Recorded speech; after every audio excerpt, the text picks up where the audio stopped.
Tina, das ist für mich nichts mehr. Nee? Aber nee, weißt was? Ich hab overlegd. Oh Gott, oh Gott.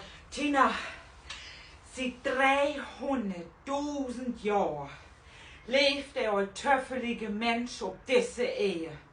Und wie beiden haben ausgerechnet der Epoche erwischt, wo Intelligenz und der Religion flöten gegangen ist. Oh.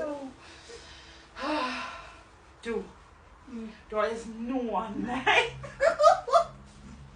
Der ist nachts mit Auto unterwegs und hört halt Sprit und. Und sie hat kein Benzinkanister. Du nimmst sie dann fürs Nachtpäutchen und geht damit noch Tankstelle und holt Benzin. Wenn mit Auto ankommt, gibt sie da noch Schliedchen in das Tank, ne? Du holt einen anderen Autofahrer wieder an und sagt, mein Georg Frau, hör's Löwen, den muss ich haben.